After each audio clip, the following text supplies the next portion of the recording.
حضرت ابو بکر صدیق رضی اللہ تعالی عنہ کے بعد حضرت عمر فاروق رضی اللہ تعالی عنہ مسلمانوں کے خلیفہ بنے تو اسلامی خلافت کی اپنی ہمسایہ طاقتور دشمنوں روم اور ایران سے جنگ چھڑی ہوئی تھی۔ مسلمان ایک طرف ایران میں لڑ رہے تھے اور دوسری طرف ملک شام میں جس پر اس زمانے میں روم کا قبضہ تھا۔ ہرقل شاہ روم کے پاس لاکھوں سپاہیوں پر مشتمل بڑی زبردست فوجیں تھی جن کے پاس جنگی ساز و سامان کی کوئی انتہا نہ تھی۔ ان کے مقابلے میں مسلمان فوج تعداد میں بہت کم تھی اور اس کے پاس ساز و سامان بھی واجبی سا تھا۔ اس کے باوجود مسلمان مجاہدین رومیوں کو پے در پے شکستیں دے کر شام کے کئی بڑے شہروں دمشق، حماس، لذاکیہ وغیرہ پر قبضہ کر چکے تھے۔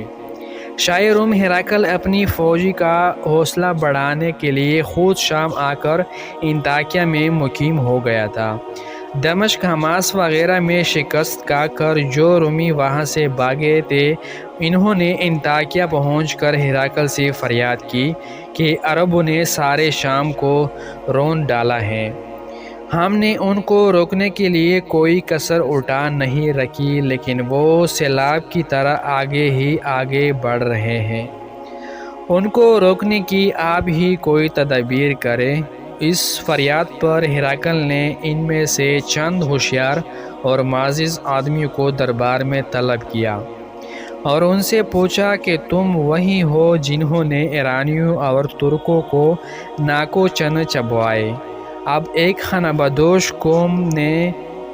گنتی کی سپاہیوں کے سامنے ہتھیار ڈالنے پر مجبور ہو گئے، حالانکہ وہ تعداد ہتھیاروں اور ساز و سامان میں بھی تم سے کہیں کم ہے، آخر اس کی وجہ کیا ہے؟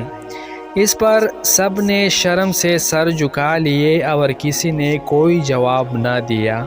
پھر ایک تجربہ کار بوڑھا آدمی اٹھا اور آگے بڑھ کر یوں تقریر کی، بادشاہ سلامت، اس کی وجہ یہ ہے کہ عربوں کے اخلاق ہمارے اخلاق سے اچھے ہیں، وہ رات کو عبادت کرتے ہیں، دن کو روزے رکھتے ہیں، کسی پر ظلم نہیں کرتے، آپس میں برابری کے رہتے ہیں، وہ اپنے اللہ کی اطاعت اور اپنے دین کی سختی سے پابندی کرتے ہیں، ان کے لشکر کے ہر آدمی کو زندگی سے زیادہ موت پیاری ہے، لڑتے ہیں تو اپنے اللہ سے مدد مانگتے ہیں، لڑائی میں مارے جانے کو اپنی کامیابی سمجھتے ہیں، اسی لیے سر ہتھیلی پر رکھ کر لڑتے ہیں، ان کے میدان سے بھاگنے یا ہتھیار ڈالنے کا کبھی سوچ بھی نہیں سکتے۔ ان کے مقابلے میں یہ حال ہے کہ شراب پیتے ہیں، دم دھڑے سے برے کام کرتے ہیں،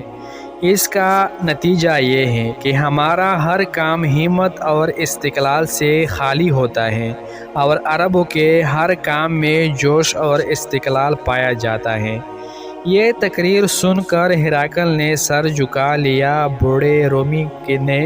جو کچھ کہا تھا وہ اس کو جھٹلا نہیں سکتا تھا، اسی لیے خاموش ہو گیا، لیکن دل میں اس کو یقین ہو گیا کہ جس قوم سے رومیوں کو پالا پڑا ہے وہ اس سے کبھی نہیں جیت سکتے۔ یہ واقعہ ایک اور طریقے سے بھی بیان کیا جاتا ہے، وہ اس طرح کہ اجنادین کی لڑائی میں رومیوں کی زبردست فوجوں کو شکست ہوئی تو کچھ عرصہ بعد اس کے سپہ سالار نے، جو شاہ روم کا بھائی تھا،